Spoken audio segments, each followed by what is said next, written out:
Hello, everyone, and welcome to the Inside Voice Sports Show. I'm joined today by Jennifer Cobb. Jennifer is an NFL alumni cheerleader for the then St. Louis Rams organization. Cobb used her platform to become a philanthropic icon in her community, and she eventually went on to start her own nonprofit organization called Team Gateway to a Cure to assist those who have been diagnosed with Parkinson's disease and to help find a cure. Jennifer, thanks for joining me today. So much for having me. This is a joy. I'm happy to be here today. So Jennifer, the first step in defeating something like Parkinson's disease is to have the information and to know exactly what it is. So for those at home that maybe don't know what Parkinson's disease is, can you explain it? Yeah, so Parkinson's is a disease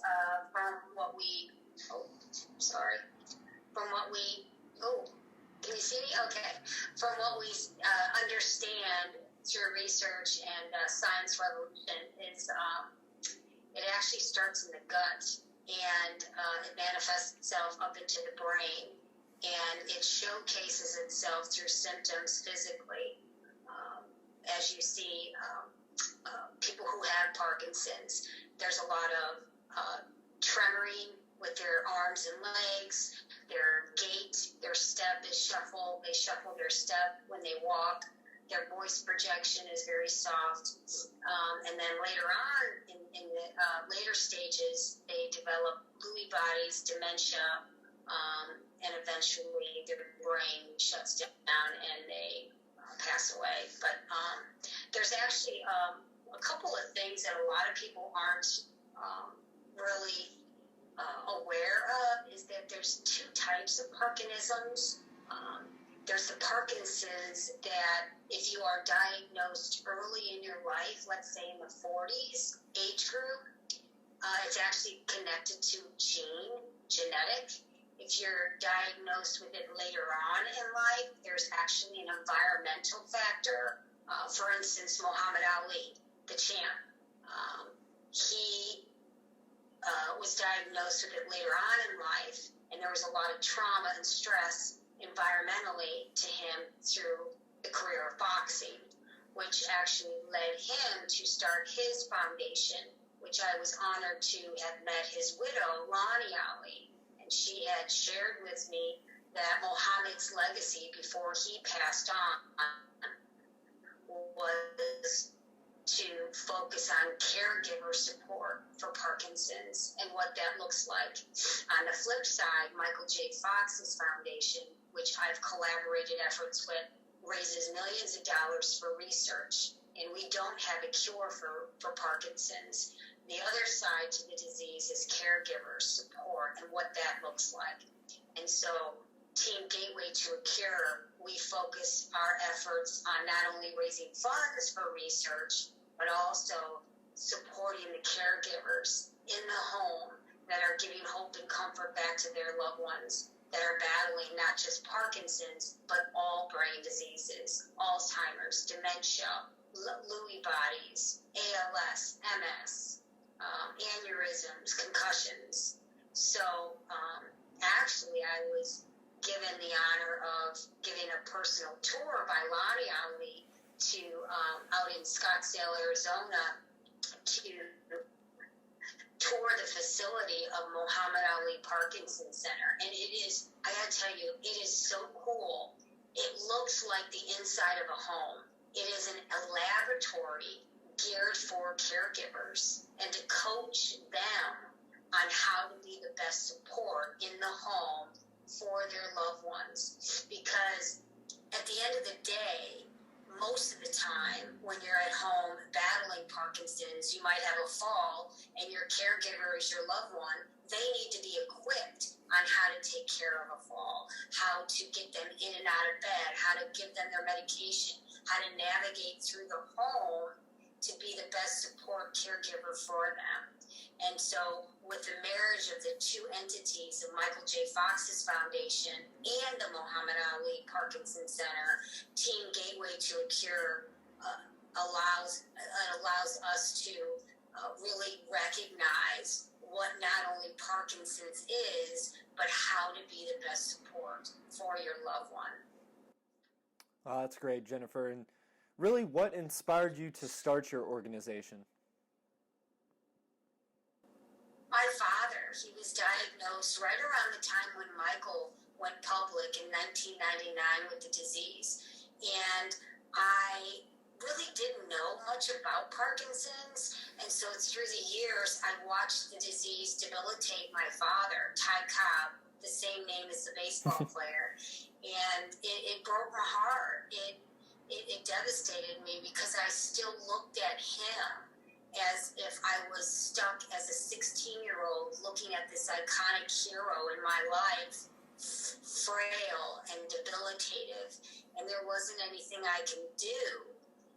That's what led me to how can I be the best support or cheerleader for him.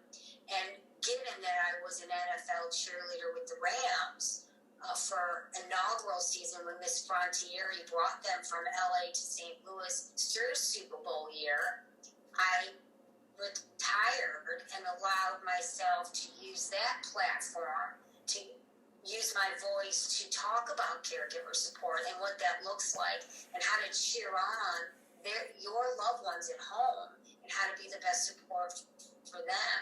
And through my voice and my passion, it allows me to be able to help those that are also struggling. And you've had a lot of events with Team Gateway to a Cure. What do some of these charitable events look like, and what are some of the events that you hold around the St. Louis area? Yeah, so one of the really cool events we had was Laugh Off to a Cure, which included Michael Winslow from Police Academy, Jill Kimmel, Jimmy Kimmel's sister, who's a great comedian, and Kevin Downey Jr. from America's Got Talent, and Richard Pryor Jr., who's the son of Richard Pryor, who passed away of a brain disease, MS.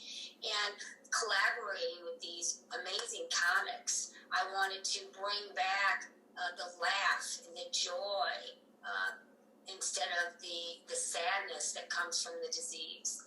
You know, there is something to be said that laughter really brings a little bit of a pep in the brain. It helps alleviate some of the stress that comes from the disease of Parkinson's or MS or ALS or Alzheimer's, dementia.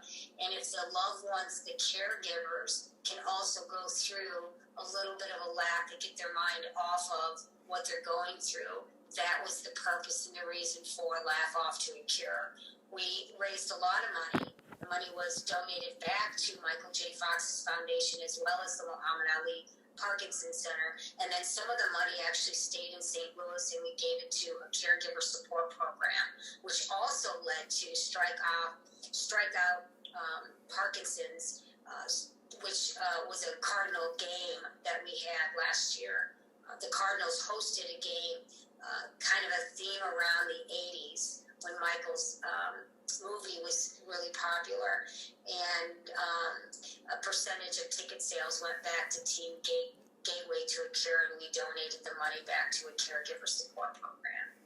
Oh, that's awesome, Jennifer. So, as you can see, not only is the city of St. Louis been so supportive, but the NFL has been just so gracious and so supportive with my efforts. A lot of times you hear of the players starting their foundations and giving back to the community. You rarely hear of a cheerleader, so I'm one of very few. And I wanted to really reach out and connect with people and to let them know that they're not alone. Every one of us is a caregiver in our own right, in our own way somehow. I'm an adult child that loves my father, and I care for him. You might have a single parent at home caring for your children, or a grandparent caring for grandkids, or you might be a sibling caring for your sisters and brothers. And so every one of us is going through some kind of a struggle, some kind of a disease, or some kind of something that we're facing at home, and it's really, really important that we all trauma bond together and share our stories things my dad does when he finishes a workout at the YMCA. After he finishes, the first thing he does is he grabs a cup of coffee and he heads right over to that round table with all the fellas. And they grabs a donut and a cup of coffee and they all just kind of sit there. And you know what they talk about? They talk about their struggles, the things that they're struggling with. They're dudes talking about dude stuff. And that trauma bonding, it really is so incredibly healing and so powerful. In fact, my dad listens to his dudes' advice more than he does the doctor's advice in the office. And I think there's something to be said about that. And it's really important that we all share our stories because there's a lot of hope and comfort that comes from storytelling. Without a doubt. And Jennifer, I really appreciate your positive outlook on tackling this disease. And through this foundation, you've had the ability to go to some great sporting venues and meet a number of larger-than-life athletes and celebrities. What are some people or events that made you look back and really realize how big your organization has become? I was in New York City at the AARP Aging in Disguise event. They had me on the panel, and I got to sit with some of the legends in baseball and basketball. And one of the things that we talked about was how important it is to move and use what muscles and flexibility that we have been given. Just because you've aged in life doesn't give you permission to stop. And how important it is to continue that effort as we get older, because if not, the motivation that comes from age decreases. We have a lot of motivation when we're young, and we also have a physical fitness of 100%. As we get older, we debilitate. Our flexibility goes down. We're not as strong. We're also not as motivated. So it's so incredibly important that we use the consistency to be the key to the longevity. And honestly, that is why I feel in my heart is the reason I am as fit as I am today, because I've been consistent. I'm not saying I go out and run marathons every year and I work out 2 and 3 hours a day. I'm just mobile, and I do things that I really enjoy, whether it's solo or whether it's with other people.